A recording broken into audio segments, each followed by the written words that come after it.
पिछले वीडियो में हमने जाना था बेसिक इन्वेस्टमेंट ऑप्शंस के बारे में और आज के इस वीडियो में ना हम वो टॉपिक डिस्कस करने वाले हैं जिसका आई एम श्योर आप सबको इंतजार था।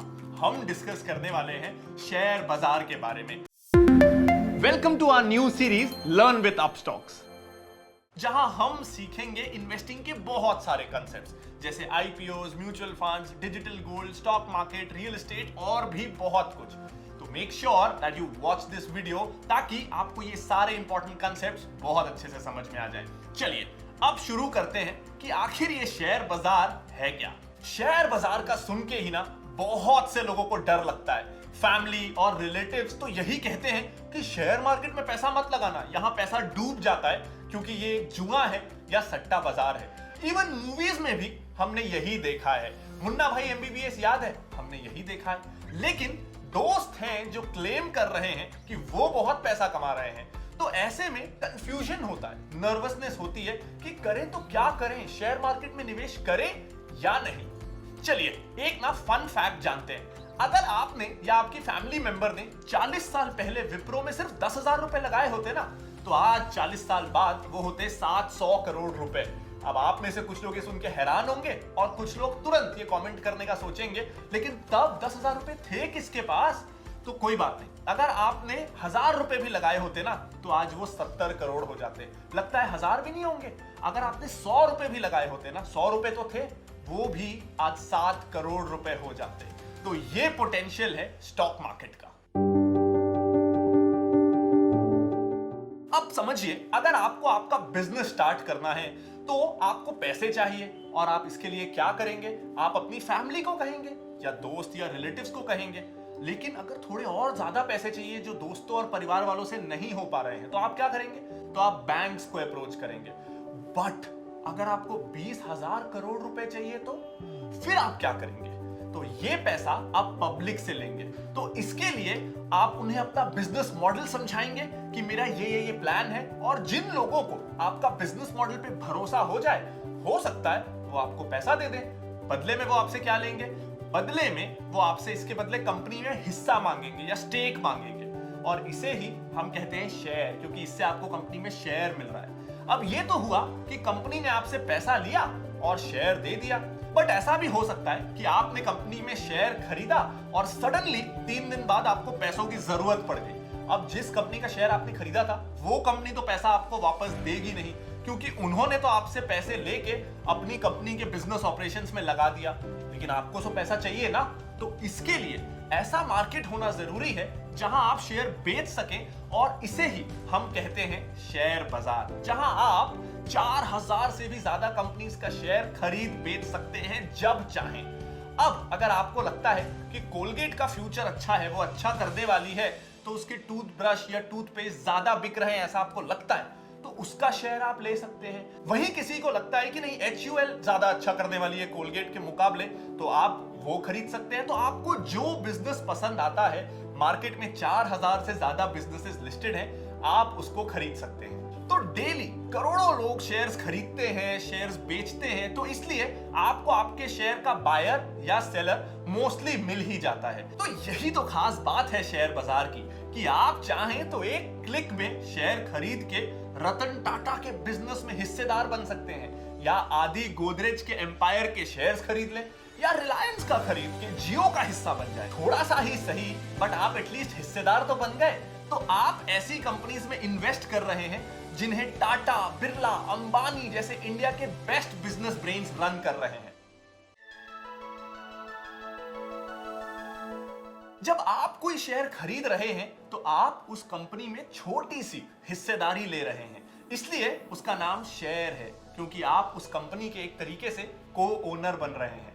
तो अब आप मुझे बताइए, अगर आप किसी दोस्त या रिलेटिव के बिजनेस में पैसा लगाते हैं तो वो बिजनेस अच्छा नहीं चला तो आपका पैसा डूब गया, ये रिस्क तो है ना। तो इसी तरह शेयर मार्केट में बड़ी कंपनी में इन्वेस्ट कर रहे हैं आप, क्योंकि शेयर मार्केट में बड़ी बड़ी कंपनियां लिस्टेड हैं, जैसे रिलायंस, जैसे गोदरेज में। अब अगर वो कंपनी डूब गई तो आपका पैसा डूब तो जाएगा।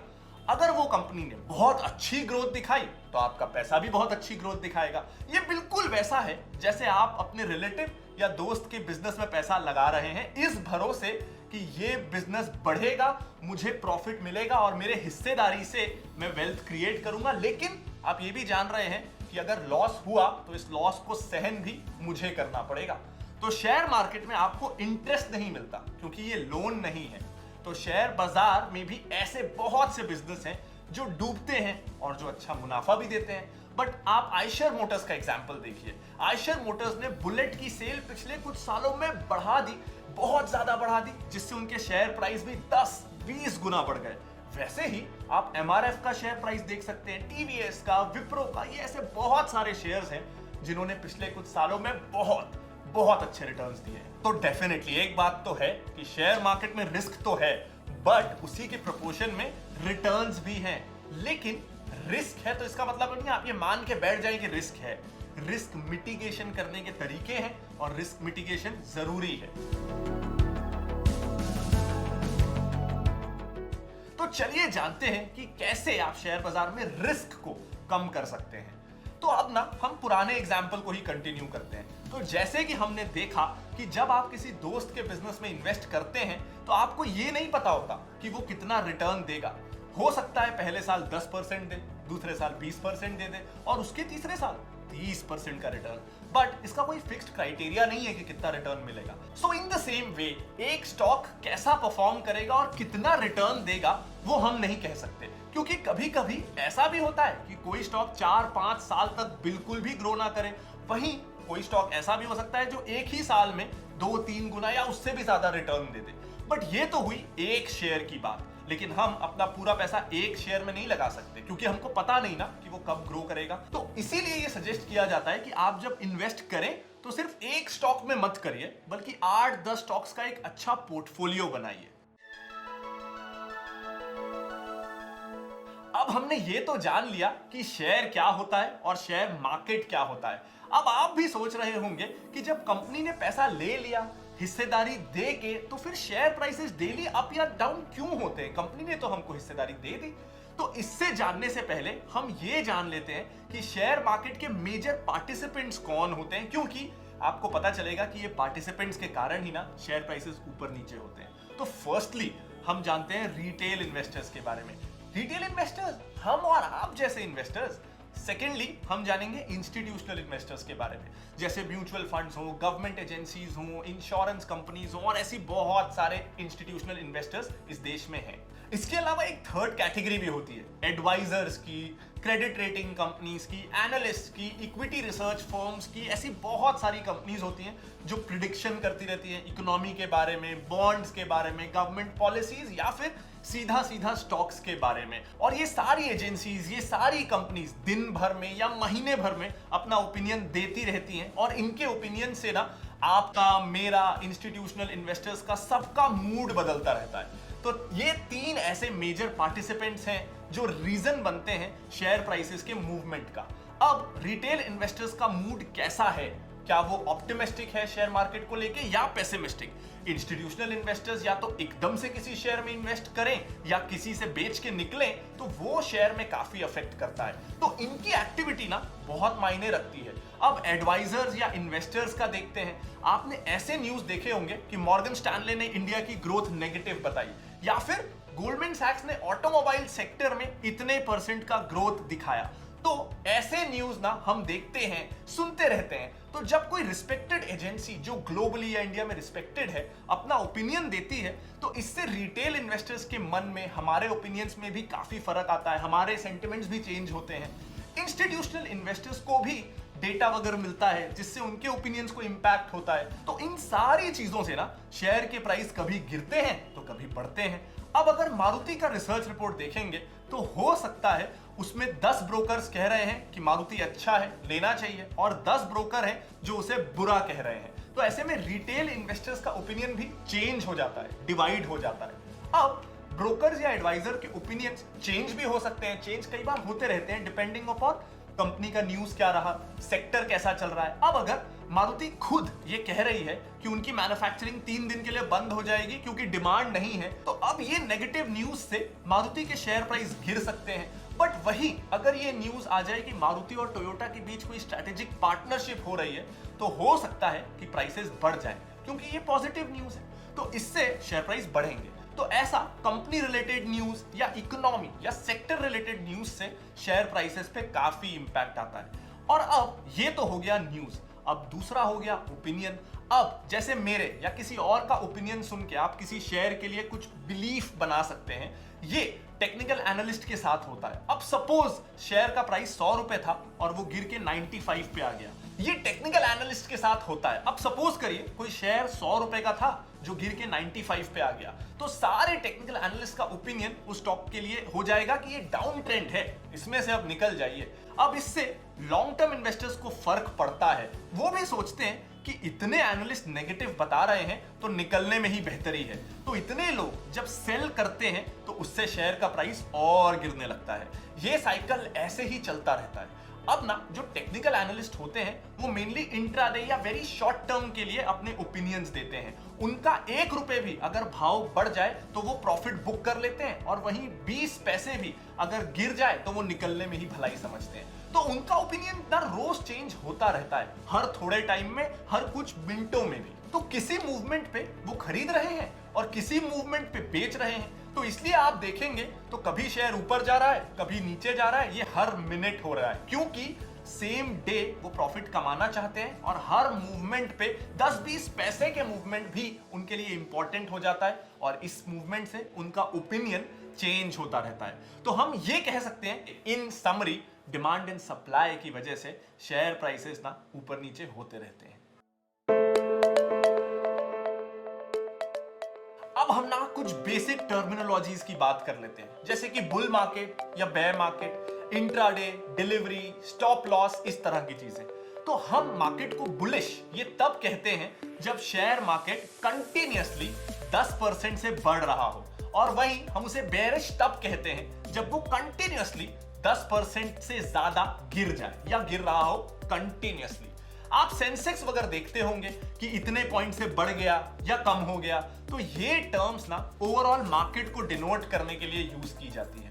अब ये इंट्राडे और डिलीवरी क्या होता है? इंट्राडे यानी जब कोई ट्रेडर सेम डे ही प्रॉफिट कमाना चाहता हो, यानी अगर उसने आज कोई शेयर लिया है तो उसे आज ही उसे शेयर को बेचना पड़ेगा, वो नेक्स्ट डे के लिए उस शेयर को कैरी फॉरवर्ड नहीं कर सकता।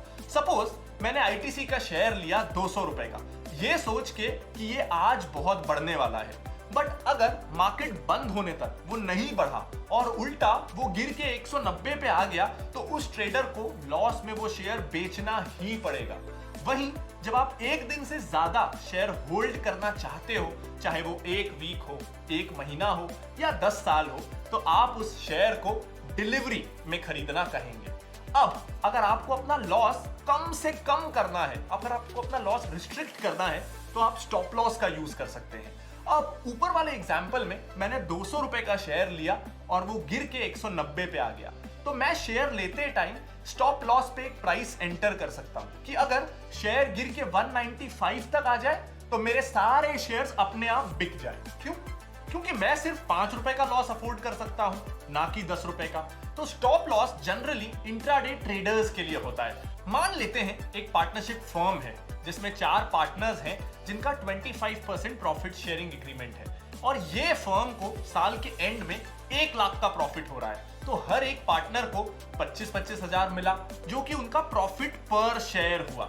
तो सेम गोज विद कंपनीज जिसमें शेयर होल्डर्स को अर्निंग पर शेयर मिलता है, और जैसे जैसे नंबर ऑफ शेयर्स बढ़ते हैं बट प्रॉफिट नहीं बढ़ता, तो ईपीएस डाइल्यूट होता चला जाता है। तो हम जब शेयर्स खरीदते हैं और वो कंपनी अच्छा ग्रो करती है जिससे शेयर प्राइसेस भी बढ़ते हैं, तो उससे हमें कैपिटल गेन तो होता ही है, साथ ही प्रॉफिट का भी पार्ट मिलता है। वो कैसे? अब आपने ये सुना होगा कि कुछ कंपनीज डिविडेंड डिक्लेयर करती हैं। अब डिविडेंड्स क्या होते हैं, जरा ये समझ लेते हैं। तो हम जब कंपनी के शेयर्स लेते हैं तो हम कंपनी के शेयर होल्डर बन रहे हैं। तो क्योंकि हमने कंपनी को फंड्स दिए हैं अपने, तो कंपनी भी इन रिटर्न हमसे उनके प्रॉफिट शेयर करती है, जिससे डिविडेंड कहा जाता है। बट ये सारी कंपनीज नहीं देती है। तो डेफिनेटली शेयर मार्केट में रिटर्न है, बट वही रिस्क भी तो है ना। बट शेयर मार्केट एक अच्छा और अट्रैक्टिव इन्वेस्टमेंट ऑप्शन इसलिए बनता है क्योंकि अगर आप बाकी किसी फाइनेंशियल एसेट में इन्वेस्ट करेंगे, चाहे वो एफडी हो, गोल्ड हो, रियल एस्टेट हो, आपको लिक्विडिटी और गेन सबसे ज्यादा मिलने का पोटेंशियल शेयर मार्केट में होता है। बट हाँ, ये बात का हमेशा ध्यान रखें कि जितने ज्यादा रिटर्न्स मिलते हैं उतना ही रिस्क इन्वॉल्व है। तो जब भी आप इन्वेस्ट करें ना, तो आप रिसर्च करें कि वो कंपनी कैसी है, क्या उनकी ग्रोथ अपॉर्चुनिटी है, कैसा उनका मैनेजमेंट है, और ऐसी बहुत सारी चीजें जिसको हम फंडामेंटल एनालिसिस कहते हैं, जिसको हम जरूर आगे के वीडियोस में सीखने वाले हैं। तो आई होप कि अब इस वीडियो से शेयर बाजार क्या होता है और उसके कुछ कॉमनली यूज्ड टर्म्स जो आपको पहले समझ में नहीं आते थे, अब समझ में आने लगे होंगे। अगर ऐसा हुआ है ना, तो जल्दी से इस वीडियो को लाइक कर दीजिए, अपने फ्रेंड्स एंड फैमिली के साथ शेयर कर दीजिए, और कोई डाउट है तो कमेंट कर सकते हैं। इसके साथ ही इस चैनल को सब्सक्राइब करना बिल्कुल मत भूलिएगा। तो अगर आप चैनल सब्सक्राइब कर लेंगे तो इस तरह के जितने भी और वीडियोस इस चैनल पे आने वाले हैं, उनका टाइमली नोटिफिकेशन आपको मिलता रहेगा। Thank you.